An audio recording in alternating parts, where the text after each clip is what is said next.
أعوذ بالله من الشيطان الرجيم. بسم الله الرحمن الرحيم. الحمد لله رب العالمين والعاقبة للمتقين ولا عدوان إلا على الظالمين. Brothers and sisters, today we're going to read a part talking about how I start and end my day with dua.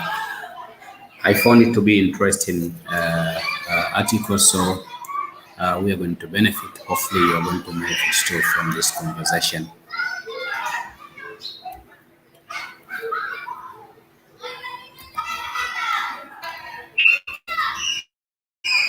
Actually, this is part 3 of my dua series for Muslims. You can read part 1.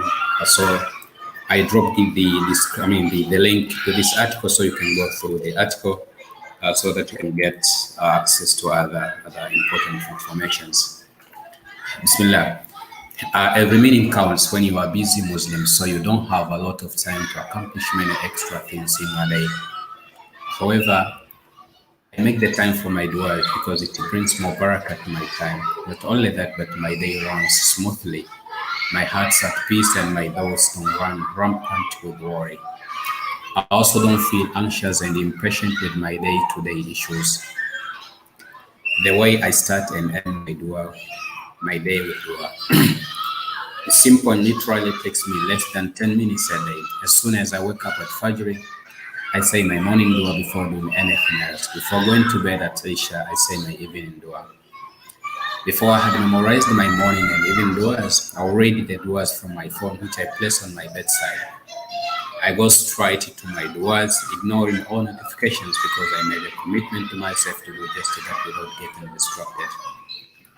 You can read your duas from a dua app on your smartphone, or you can take a screenshot of the dua on this post. You can also use a dua book or journal. You can print out the duas or write it out on a page. You can stick the morning and evening dua your wall or add it to a frame beside your bed.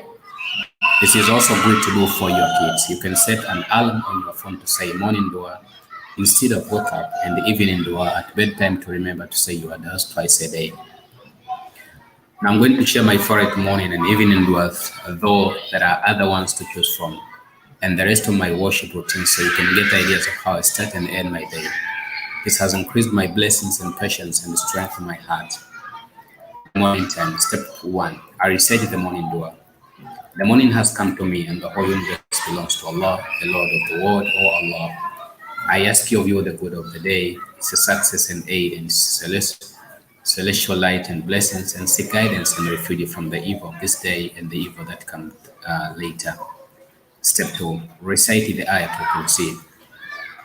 الله لا إله إلا هو الحي القيوم لا تأخذه سنة ولا نوم له ما في السماوات وما في الأرض من ذا الذي يشفع عنده إلا بإذنه يعلم ما بين أيديهم وما خلفهم ولا يحيطون بشيء من علمه إلا بما شاء وسع كرسيه السماوات والأرض ولا يؤوده حفظهما وهو العلي العظيم.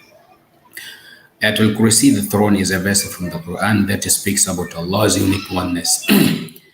That He alone is absolutely living, Al-Hayy, who all life depends upon for its very existence. That He is absolutely sustaining, Al-Qayyum, who needs none to sustain Him, and who sustains all things in every way at every moment. The rest of the verse tells us about the absolute knowledge, will, and power of Almighty and merciful Lord. Allah, there is no God except Him, He the living, the all-sustaining, neither drowsiness before Him nor sleep. To Him belongs whatever is in the heavens and whatever is on the earth. Who is it that may intercede with Him except with His permission? He knows what is before them and what is behind them, and they do not comprehend anything of His knowledge except what He wishes. He sits embarrassed the heavens and the earth, and He is not worried. He is not worried by their preservation, and He the all-exalted, the all-supreme. There is no compassion in religion.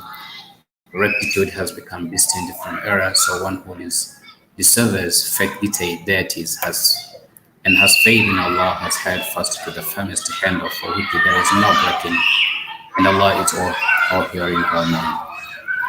Step 3. I recite the Surah Al-Ikhlas. أعوذ بالله من الشيطان الرجيم. بسم الله الرحمن الرحيم. قل هو الله أحد الله الصمد لم يلد ولم يولد ولم يكن له كفوا أحد.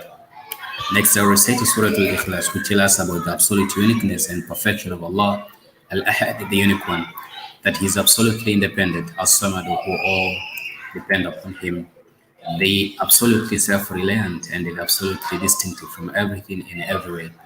Everything is created by Him and dependent upon Him. Say He is Allah, the One, Allah, the self-sufficient Master, whom all creatures need. He begets not, nor was He begotten, and there is none equal or comparable to Him. Step 4.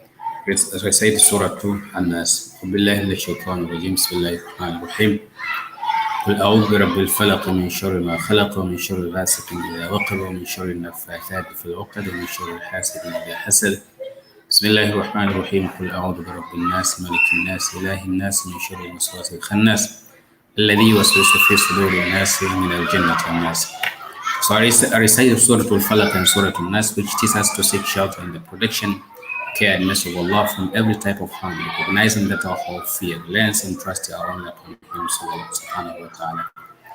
Say, I seek refuge with Allah, the Lord of the mankind, the King of mankind, the Ilah, God of mankind, from the evil of the whisper devil, who whispers evil in the heart of man, with a draw from his whispering in one's heart after one remembers Allah, who whispers in the breast of mankind, of jinn and man. The 5 recite Surah Al-Falaq as we did. Say, I seek refuge with Allah, the Lord of the daybreak, from the evil of what He has created, and from the evil of the darkening night as it comes with its darkness, or the moon as it sets or goes away, and from the evil of those who practice witchcraft when they blow in knots, and from the evil of the envier when he envies. I try to say the morning dua, Ayatul Kursi and Qul as a minimum before I start my day. I also teach my children this valuable habit. I tell them that it will start their day off on the right foot by bringing them more sakina and barakah in their day.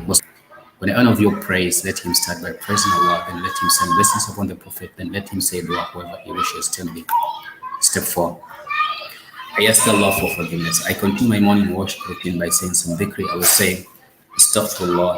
I ask for forgiveness from Allah. I will say this 33 times or merely 3 times depending on my morning. Step 5.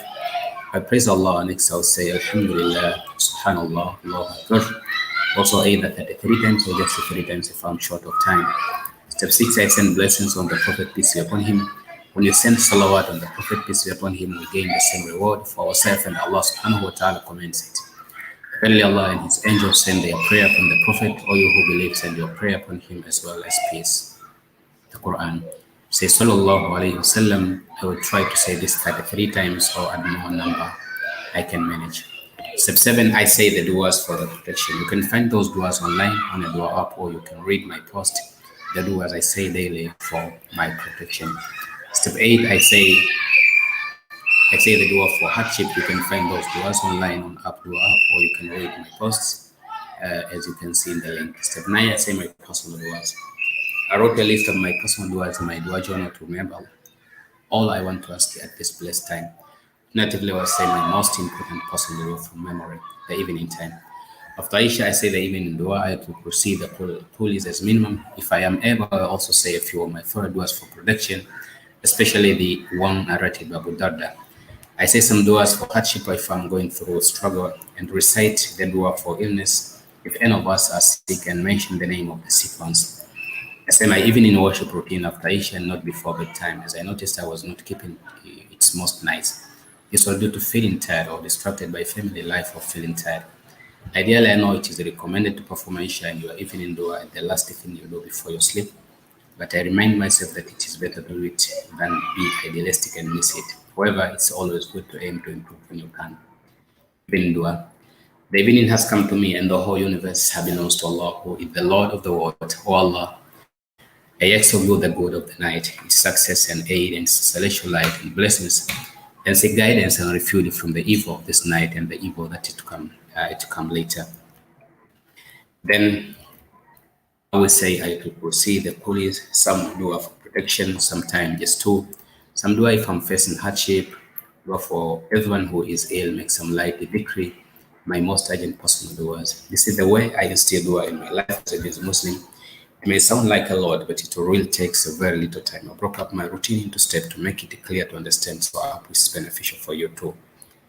You can say your duas in your first languages. It doesn't have to be said in Arabic. I also like to say the Ayatul Kursi in my course.